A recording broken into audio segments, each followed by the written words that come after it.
എല്ലാ കൂട്ടുകാർക്കും ചോറ്റുപാത്രം കുക്കിംഗ് വ്ളോഗിലേക്ക് ഒരു വലിയ സ്വാഗതം. ഇന്ന് നമ്മൾ പെട്ടെന്ന് തയ്യാറാക്കാൻ പറ്റുന്ന ഒരു കോക്കനട്ട് റൈസാണ് ചെയ്യാൻ പോകുന്നത്. സ്കൂളിൽ കുട്ടികൾക്കൊക്കെ ലഞ്ച് ബോക്സിലേക്കൊക്കെ പെട്ടെന്ന് ഉണ്ടാക്കി കൊടുക്കാനും അധികം കറികളൊന്നും ആവശ്യമില്ല. അതിന് പിക്കിളോ പപ്പടമോ കൂട്ടിയിട്ട് കഴിക്കാൻ പറ്റും. വേണമെന്നുണ്ടെങ്കിൽ ദാലിൻ്റെ കൂടെയും ഇത് കോമ്പിനേഷനായിട്ട് പോകട്ടോ. അപ്പോൾ അതിന് വേണ്ടിയിട്ട് ഞാൻ കോക്കനട്ട് ഓയിൽ ചൂടാക്കാൻ വെച്ചിട്ടുണ്ട്. ഒരു 1-2 ടേബിൾ സ്പൂൺ വേണം. നമുക്ക് കുറച്ച് സാധനങ്ങൾ വഴറ്റിയെടുക്കാനുണ്ട്. അപ്പോൾ ഞാനിവിടെ എടുത്തു വെച്ചിരിക്കുന്നത് ഒരു 2 ടേബിൾ സ്പൂൺ കടലപ്പരിപ്പിൻ്റെ അളവ് വേണമെങ്കിൽ കുറയ്ക്കാം കേട്ടോ. പിന്നെ അതേ അളവിൽ തന്നെ കപ്പലണ്ടി അത് കൂട്ടേ കുറയ്ക്കേ ചെയ്തോളൂ. പിന്നെ ഒരു 1/2 ടേബിൾ സ്പൂൺ ഉഴുന്നുപരിപ്പ് എടുത്തിട്ടുണ്ട്. പിന്നെ എരിവിനനുസരിച്ച് പച്ചമുളക്, ഉണക്കമുളക്, പിന്നെ കുറച്ച് കറിവേപ്പില. ഇത്രയും സാധനങ്ങൾ നന്നായിട്ടൊന്ന്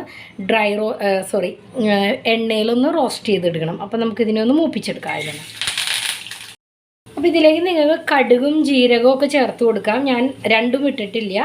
വേണമെന്നുണ്ടെങ്കിൽ അത് ഓപ്ഷണലാണ്.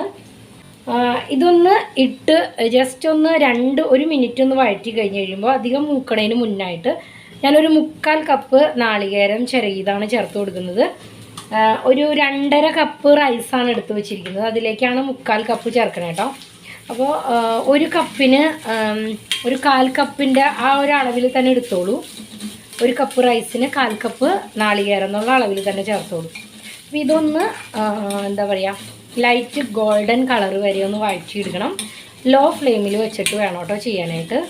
അപ്പോൾ നമ്മൾ വഴറ്റി എടുത്ത കോക്കനട്ട് ഇതുപോലെ ഗോൾഡൻ കളറിൽ വരെ ആകുമ്പോൾ നമ്മൾ ഇതിനകത്തേക്ക് വേവിച്ച് വെച്ചിരിക്കുന്ന ബസുമതി റൈസാണ് ഞാൻ എടുത്ത് വെച്ചിരിക്കുന്നത്. നിങ്ങൾക്ക് വേണമെന്നുണ്ടെങ്കിൽ സൂചി ഗോതമ്പും ഇതേപോലെ വേവിച്ചിട്ട് ഇതിനകത്തേക്ക് ചേർത്ത് കൊടുത്തിട്ട് ഉണ്ടാക്കിയെടുക്കാം കേട്ടോ. അപ്പോൾ അതാ ഇതിനകത്തേക്ക് ഞാൻ ബസുമതി റൈസ് 2.5 കപ്പ് ചോറുണ്ട്. ഞാൻ 1 കപ്പോളം അരിയാണ് എടുത്തിട്ടുണ്ടായിരുന്നുള്ളൂ.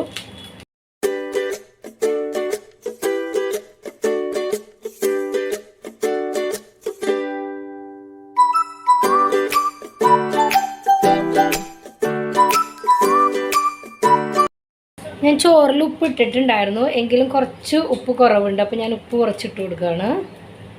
ഇനി ഇതിനകത്തേക്ക് കുറച്ച് നെയ്യും കൂടി ചേർത്ത് കൊടുക്കാം. അത് ഓപ്ഷണലാണ്. ഇഷ്ടമുണ്ടെങ്കിൽ മാത്രം ഇട്ടാൽ മതി.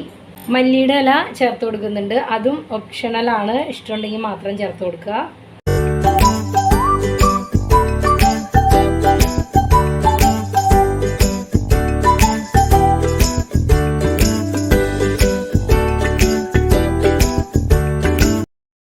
അപ്പോൾ ഇതാ ഫ്ലെയിം ഓഫ് ചെയ്തു. അപ്പോൾ ഇതാണ് കോക്കനട്ട് റൈസിൻ്റെ ഒരു രീതിയിലുള്ള കോക്കനട്ട് റൈസ്. വേറെ രീതിയിൽ ചെയ്യും. നാളികേരപ്പാലിലൊക്കെ കോക്കനട്ട് റൈസ് ഉണ്ടാക്കുന്നതുണ്ട്. അപ്പോൾ ഇത് ഏറ്റവും സിമ്പിളായിട്ട് ചെയ്യാൻ പറ്റുന്ന ഒരു രീതിയാണ്. നല്ല ടേസ്റ്റാണ്. പെട്ടെന്ന് തയ്യാറാക്കി എടുക്കാം. എല്ലാവരും ഒന്ന് ട്രൈ ചെയ്ത് നോക്കിക്കോളൂ.